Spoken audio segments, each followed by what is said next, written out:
guys, Assalamualaikum. Myself Faima Sanen. Welcome to my another vlog. Guys, আজকে আমি তোমাদের দেখাবো টাঙ্গাইলের ঐতিহ্যবাহী হাতে বানানো কাপড়। তো চলো তোমাদের দেখাই। এটা হচ্ছে আমাদের নানু বাড়ি। টাঙ্গাইলে ঐতিহ্যবাহী কাপড় তৈরি হয়। তো চলো দেখাই। এগুলো গাইস সব হাতে বানানো কাপড়।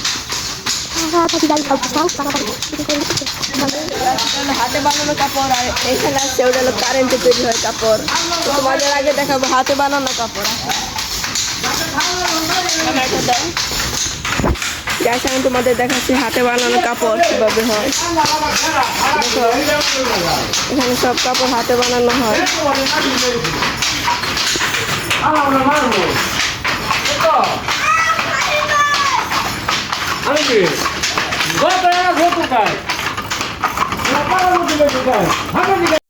গাইস তোমরা দেখতে পারছো হাতে বানানো কাপড় কিভাবে তৈরি হয়। দেখো দেখো কিভাবে তৈরি হয়, অনেক সুন্দর। এগুলো সব হাতে বানানো কাপড়।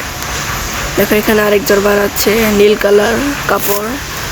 এখানে অনেকগুলি আছে, আটটা মেশিন আছে, তাঁত। এগুলো সব হাতে বানানো কাপড়। দেখো কিভাবে তৈরি হয়। টাঙ্গাইলের ঐতিহ্যবাহী, আমাদের এখানে বিখ্যাত। দেখো তো এখানে আরেকজনের কাছে আনলাম। দেখো এখানে লাল শাড়ি বানানো হচ্ছে। দেখো অনেক সুন্দর, অনেক সুন্দর। এবার তোমাদের দেখাবো কারেন্টে কিভাবে কাপড় তৈরি হয়। তো চলো আগে বের হই কিভাবে হয়। তো চলো তোমাদের দেখাই।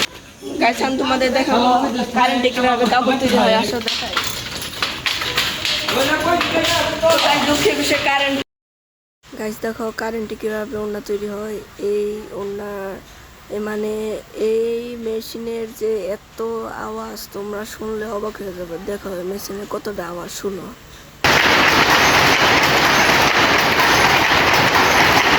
শুনছো, দেখছো এত আওয়াজ। এই আওয়াজ আমরা এই বাসায় থাকি। টাঙ্গাইলে ঐতিহ্যবাহী আমাদের এই গ্রামে পাওয়া যায়। আমাদের গ্রামের ঠিকানা হলো ঢাকা, মানিকগঞ্জ, সাটুরিয়া, সাভার। তোমার চাইলে দেখতে পারো।